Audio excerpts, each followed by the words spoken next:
ऑक्जेन्स। ऑक्जेन्स की डिस्कवरी हमने पहले पढ़ ली है, अभी हम फंक्शन के बारे में पढ़ने जा रहे हैं।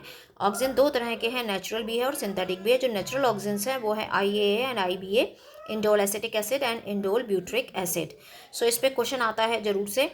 नेचुरल ऑक्जेन्स क्या कौन से हैं? NAA एंड 2,4-D ये सिंथेटिक ऑक्सीजन है। NAA मतलब naphthalene acetic acid and 2,4-D यानी 2,4-डाइक्लोरोफिनॉक्सी एसिटिक।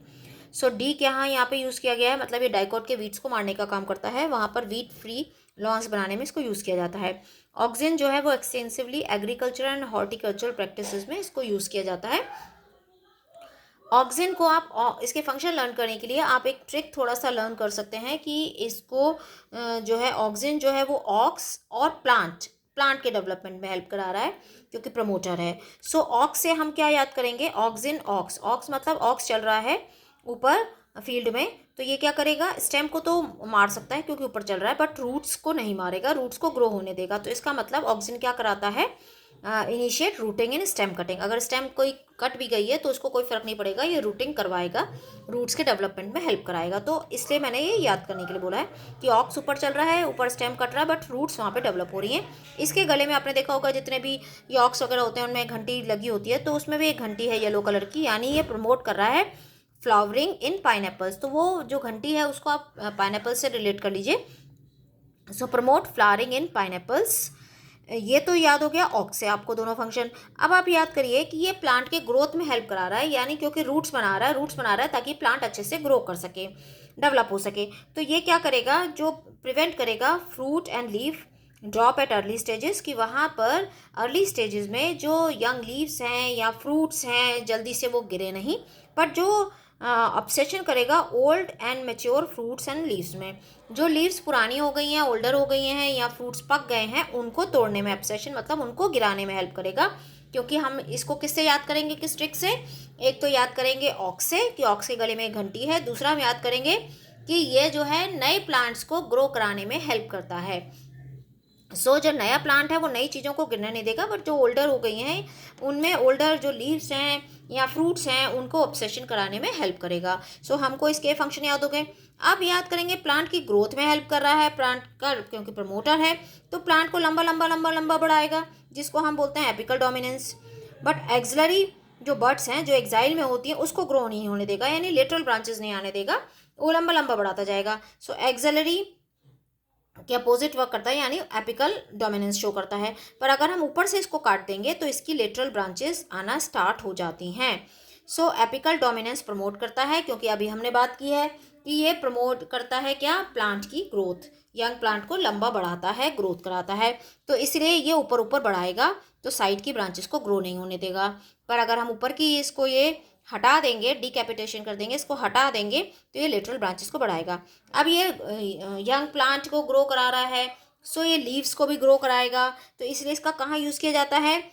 चाय पत्ती यानी टी प्लांटेशन में इसको यूज़ किया जाता है, और हेज मेकिंग में। हेज क्या होता है? जो बाउंड्रीज पे प्लांट्स लगाए जाते हैं, तो वहाँ पर अगर पत्तियों वाले होंगे तभी हम अच्छे से हेज बना सकते हैं, और चाय पत्ती में भी हमें पत्ती चाहिए होती है, तो इसलिए वहाँ पर भी उसको भी आप याद कर लीजिए कि चाय पत्ती यानी टी प्लांटेशन में और हेज मेकिंग में भी इसका रोल है। फिर क्योंकि ये फ्रूट्स और इन सबको ग्रो करा रहा है, तो यहाँ पे फ्रूट्स में क्या जाएगा कि जो टोमेटो है उसमें ये पार्थेनोकार्पी कराता है। पार्थेनोकार्पी मतलब development of fruit without fertilisation, यानी वहाँ पर जो फ्रूट्स हैं वो विदाउट फर्टिलाइजेशन के डेवलप हो सकें, सीडलेस हो सकें, तो पार्थेनोकार्पी यूज़ कराता है टोमेटो में। फिर अभी हमने सबसे पहले बात की थी कि 2,4-D क्या है? 2,4-D डी डाइकॉट्स के kill dicots weeds, does not affect monocots, monocots को नुकसान नहीं पहुंचाएगा। तो जहाँ पर भी हमें डाइकॉट वीट्स दिखाई देते हैं वहाँ पर हम इसको यूज़ कर सकते हैं, ताकि हम उसके वीट्स को मार के वीट फ्री लॉन्स बना सकें, मोनोकॉट्स को नहीं मारेगा। तो यहाँ इसका यूज़ हो गया। ये भी आप 2,4-D से लर्न कर सकते हैं। अब हमने बात की कि ये रूटिंग करा रहा है, प्लांट की ग्रोथ करा रहा है, प्लांट का डेवलपमेंट में हेल्प करा रहा है। सो जब रूटिंग करा रहा है तो उस रूट के अंदर जाइलम भी होगा, क्योंकि आपको पता है कि रूट का मेन काम क्या है? वाटर एंड मिनरल को ट्रांसपोर्ट कराना। सो वाटर एंड मिनरल को जब ट्रांसपोर्ट कराना है तो उसके लिए जाइलम चाहिए, क्योंकि वाटर एंड मिनरल को ट्रांसपोर्ट कराने का काम किसका है? जाइलम का। सो ये जाइलम को डिफ्रेंशिएशन में भी हेल्प कराएगा। जब ये जाइलम को डिफ्रेंशिएट करा रहा है तो वहाँ पर कुछ सेल डिवीजन में भी हेल्प कराएगा, क्योंकि ये उसको बना रहा है। सो इसको आप रिलेट करके याद कर सकते हैं कि ऑक्सीजन क्या है? ऑक्सिन, ऑक्स जिसके गले में घंटी है, उससे आपको 2 याद हो जाएंगे। ये प्लांट की ग्रोथ करा रहा है, इसलिए ये एपिकल डोमिनेंस शो करेगा। और ये नई चीज़ों को, नए प्लांट को ग्रो करा रहा है, इसका मतलब नई लीव और फ्रूट्स को गिरने नहीं देगा, बट पुरानी जो गई हैं उनको हटाएगा।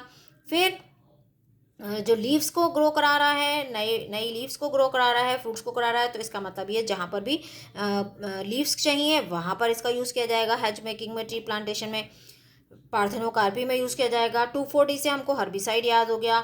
हमें पता चल गया कि रूट्स बना रहा है तो रूट्स में जाइलम भी बनाएगा, जाइलम डिफ्रेंशिएशन कराएगा। जब जाइलम का डिफ्रेंशिएशन करा रहा है तो वहाँ पे कुछ सेल डिवीजन भी कराएगा। तो इस तरह से आप इसके सारे फंक्शन लर्न कर सकते हैं एक बार समझने के बाद।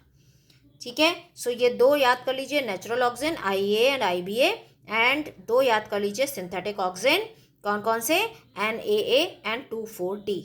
सो इससे आप उसको रिलेट करके सारे फंक्शंस इसके लर्न कर सकते हैं। So thank you, thanks for watching. Please like, subscribe and share.